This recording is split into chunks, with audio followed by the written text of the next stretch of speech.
ఉషోదయం ప్రేమించు కాపరి ఉషా కిరణాలు ఉదయకాలపు వాక్య ధ్యానమునకు మిమ్మల్ని ఆహ్వానిస్తున్నాం.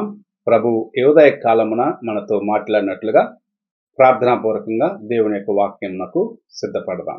ప్రార్థన. మహాపరిశుద్ధుడు అయిన తండ్రి, కృపగలేసయ్య, ఈ ఉదయకాల సమయానికై వందనములు స్తోత్రములు చెల్లించుకుంటున్నాం. తండ్రి, మమ్మల్ని ప్రేమించి నీ కృపను అనుగ్రహించి నీవు మమ్మల్ని నాయన ఈ రీతిగా ప్రతిదినము నీ వాక్యము వినుటకు అనుగ్రహిస్తున్న కృప కొరకు వందనాలు.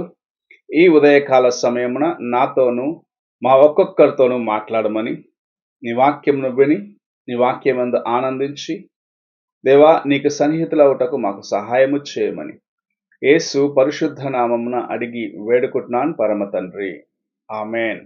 ఈ ఉదయకాలపు వాక్య భాగము కీర్తనల గ్రంథము 147వ కీర్తన మొదటి 3 వచనములను చదువుకుందాం.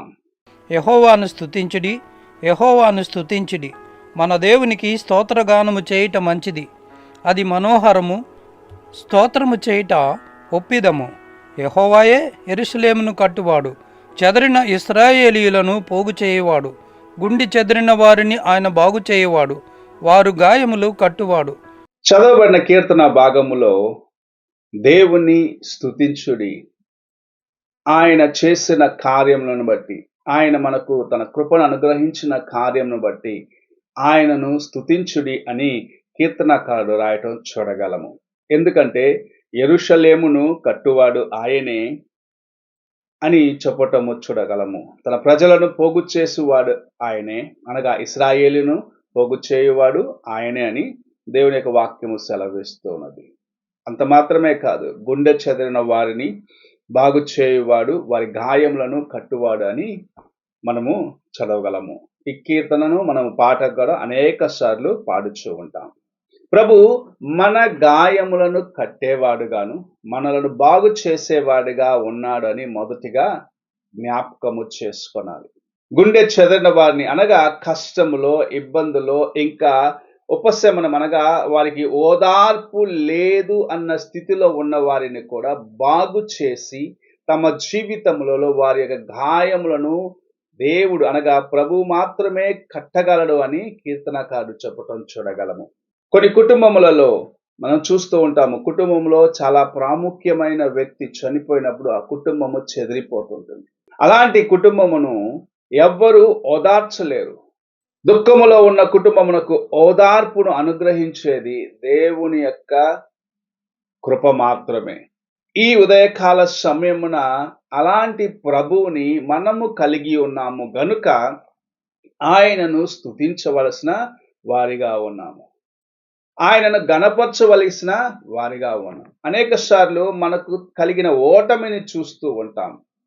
నాకు ఈ కష్టం వచ్చినది, నేను ఈ ఇబ్బందులకు పాలయ్యాను, నాకు సహాయము చేసేవారు ఎవరు లేరు, నేను కష్టంలో ఉన్నప్పుడు నన్ను ఆదరించేవారు లేరని కష్టంలో ఉన్నప్పుడు మనము దేవుని వైపు చూడకుండా ఆయన సహాయము చేసేవాడు, ఆయన మన ప్రక్కనే ఉన్నాడని మర్చిపోయి మన యొక్క తలంపు ప్రకారంగా, అనగా ప్రతి ఒక్కరూ తమ యొక్క తలంపు ప్రకారముగా దేవునికి విరోధముగా మాట్లాడే వారిగా ఉంటారు. అయితే ఎవరైతే దేవుని యందు నమ్మిక కలిగి ఉంటారో, ఎవరైతే ఆయన యొక్క కృపను తమ జీవితంలో అనుభవిస్తుంటారో, ఎవరైతే తమ జీవితంలో దేవుని యొక్క సహాయంను పొందుకొని ఉన్నారో, వారు దేవుని యొక్క కృప ఎలాంటిదో ఎరిగి ఉన్నదాన్ని బట్టి ఎన్నడూ కలవరము చెందరు.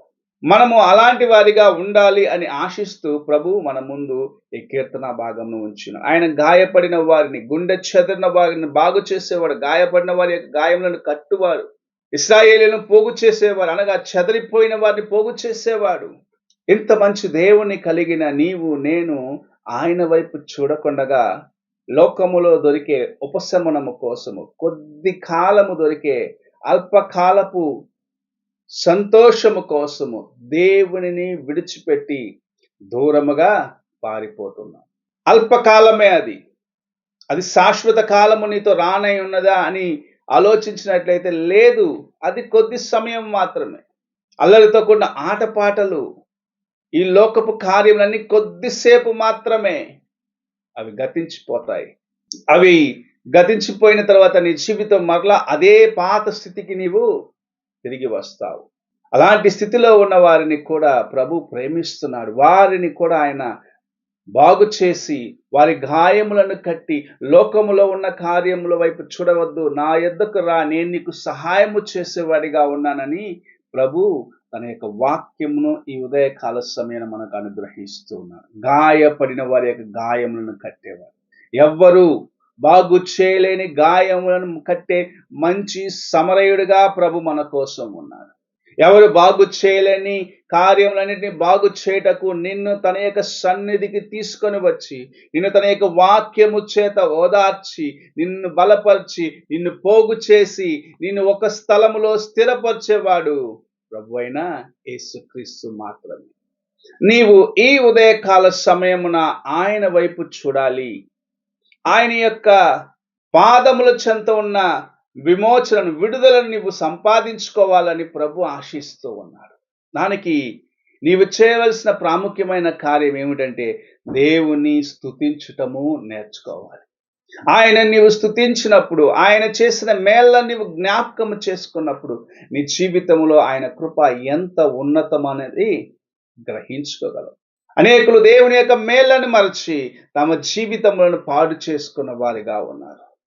ఆయన చేసిన మేలైన కార్యములను విడిచిపెట్టి అల్పకాల పాపభోగముల కొరకు పరిగెత్తి దేవుని యొక్క కృపను పోగొట్టుకొని తమ జీవితములను వ్యర్థపరుచుకున్నారు. అయితే మన ప్రభు మనలను ఎంతగా ప్రేమిస్తున్నాడంటే, మన జీవితములను బాగు చేయుటకు, మనలను స్థిరపరచుటకు, నిన్ను నన్ను ప్రేమించి మనకు సమీపముగా ఉన్నాడు. ఆ ప్రభు యొక్క ప్రేమను రుచి చూచిన నీవు, ఆయన యొక్క ప్రేమను గుర్తించిన నీవు ఆయనకు సమీపముగా రావాలి. ఆయన యందు ఉన్న ఆ ఆనందమును సంపాదించుకోవాలి. ఆయనకు సమీపముగా ఉంటూ ప్రభు ప్రేమను నీ జీవితంలో అనుభవిస్తూ ఆయన వైపు చూసి నడుచుచు ఆయనను స్తుతించి ఘనపరిచే జీవితంను కలిగి ఉండుటకు ప్రయత్నించాలి. ఈ ఉదయకాలమున ఆయనను నీవు ఎలాగూ ఘనపరుస్తున్నావు, ఆయన ఎలాగూ స్తుతిస్తున్నావు, ఆయన చేసిన మేళ్ళని ఎలా జ్ఞాపకం చేసుకుంటున్నావని నిన్ను నీవు పరీక్షించుకో. ప్రభు నీకు తన యొక్క కృపను ఇంకను అధికముగా అనుగ్రహించాలని వేచి ఉన్నాడు. నీవు ఆయన ఇచ్చే కృపలను సంపాదించుకునే ఆ మెట్టుకు ఎదగాలని ప్రభు ఆశిస్తూ ఉన్నాడు. ప్రార్థన చేసుకుందాం. పరిశుద్ధుడు అయిన యేసయ్య, ఈ ఉదయకాల సమయానికై వందనములు, స్తోత్రములు చెల్లించుకుంటున్నాం. తండ్రి, నీవు మమ్మల్ని నాయన బాగు చేయాలని, గాయపడిన మమ్మల్ని స్వస్థపరచాలని, గుండె చెదరిన వారిని నాయన ఓదార్చేవాడిగా నీ జీవితం నాయన మా కోసము ధారపోసిన ప్రభువుగా ఉన్నావు. నీ యొక్క కృపను ఎదిగిన మేము నాయన నీ వైపు చూసి నీవు అనుగ్రహించే ప్రతి ఈవిని సంపాదించుకున్నటకు మొదటిగా మమ్మల్ని సిద్ధపరచుకోవటకు సహాయము చేయమని, నీ సన్నిధిలో నీ యందు ఆనందించేదానికి, నీవు చేసిన మేళ్లను నాయన జ్ఞాపకం చేసుకుంటూ నేను స్తుతించేదానికి మాకు కావాల్సిన కృపను అనుగ్రహించి ఆశీర్వదించమని యేసు పరిశుద్ధ నామమున అడిగి వేడుకుంటున్నాను పరమ తండ్రి. ఆమేన్. తండ్రి అయిన దేవుని ప్రేమ, కుమారుడైన క్రీస్తు కృప, ఆదరణకర్త అయిన పరిశుద్ధాత్మ యొక్క సహవాసము ఇప్పుడును ఎల్లప్పుడూ సదాకాలము తోడయుడి నడిపించును గాక. ఆమేన్.